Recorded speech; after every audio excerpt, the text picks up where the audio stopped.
सभी को मेरा नमस्कार। अकेलापन और एकांत। अकेलापन इस संसार में सबसे बड़ी सज़ा है और एकांत सबसे बड़ा वरदान। ये दो समानार्थी दिखने वाले शब्दों के अर्थ में आकाश पाताल का अंतर है। अकेलेपन में छटपटाहट है और एकांत में आराम। अकेलेपन में घबराहट है और एकांत में शांति। जब तक हमारी नज़र बाहर की ओर है तब तक हम अकेलापन महसूस करते हैं।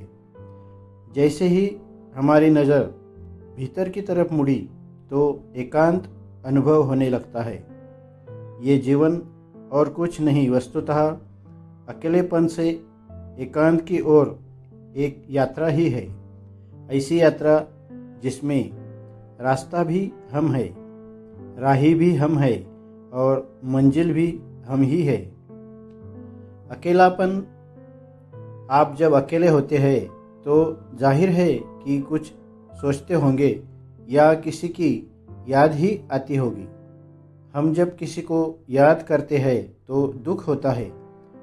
जब दुख होता है तो कोई काम ठीक तरह से नहीं होता। कभी कभी दुख में हमारा नुकसान भी हो जाता है।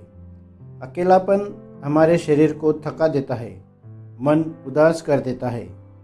अकेलेपन में हम कमज़ोर हो जाते हैं और मुरझाए हुए पत्तों की तरह दिखते हैं। एकांत का मतलब है ईश्वर से मिलन, मन की शांति और संतुष्टि। आप जब घड़ी भर भी एकांत में रहते हो तो आपका रोम रोम आनंद से पुलकित हो उठता है। अगर आप योग करते हैं तो आपको एकांत का ज्ञान होना ही है। आप परेशान हैं तो अपनी आंखें बंद करिए और सिर्फ 5 मिनट ही ईश्वर को याद करिए, लेकिन एकांत में। यकीनन आपको एकांत का एहसास होगा। यदि आप एकांत और अकेलेपन के बीच फर्क समझ गए हैं तो यकीन मानिए, खुशी आपसे ज़्यादा दूर नहीं है। दोस्तों, इसी विषय पर आज मैं आपको एक हिंदी कहानी पढ़कर सुनाने वाला हूँ। इस कहानी का शीर्षक है शर्त। इस कहानी में 2 मित्रों में आपस में शर्त लगती है कि यदि उसने 1 माह एकांत में बिना किसी से मिले, बातचीत किए, एक कमरे में बिताए तो उसे 10 लाख रुपए नगद वो देगा। इसी बीच यदि वो शर्त पूरी नहीं करता तो वो हार जाएगा। पहला मित्र ये शर्त स्वीकार कर लेता है। उसे दूर एक खाली मकान में बंद करके रख दिया जाता है। बस 2 वक्त का भोजन और कुछ किताबें उसे दी गई। उसने जब वहाँ अकेले रहना शुरू किया तो 1 दिन 2 दिन किताबों से मन बहल गया। फिर वो चिड़चिड़ाने लगा। उसे बताया गया था कि थोड़ा भी बर्दाश्त से बाहर हो तो वह घंटी बजा के संकेत दे सकता है और उसे उस कमरे से निकाल दिया जाएगा। जैसे जैसे दिन बीतने लगे उसे 1-1 घंटा युगों के समान लगने लगा। वो चीखता चिल्लाता, लेकिन शर्त का ख्याल कर बाहर किसी को नहीं बुलाता। वो अपने बाल नोचता, रोता, गालियाँ देता, तड़प जाता। मतलब अकेलेपन की पीड़ा उसे भयानक लगने लगी, पर वो शर्त की याद कर अपने को रोक लेता।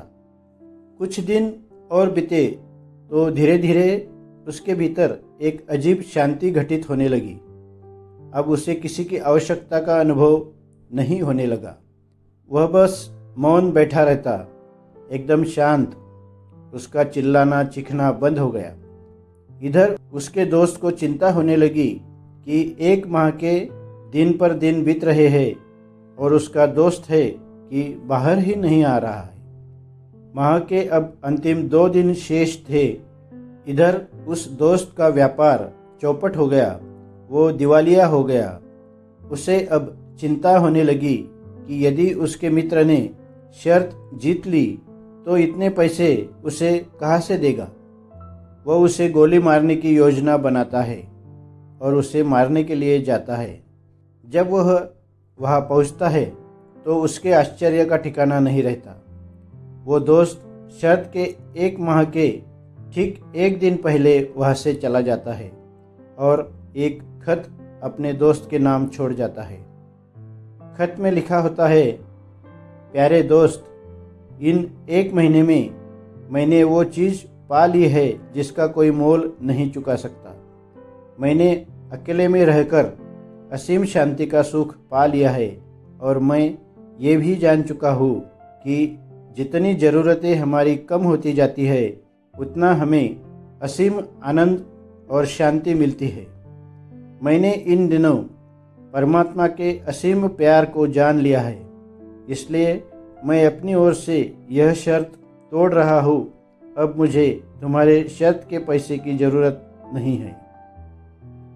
तो दोस्तों, कहानी से यही सीख हमें मिलती है कि हमारी खुशी हमारे भीतर मौजूद है, इसलिए जितना हम इस संसार के बंधनों से मुक्त होंगे उतना ही हमें एकांत में रहने का आनंद मिलेगा।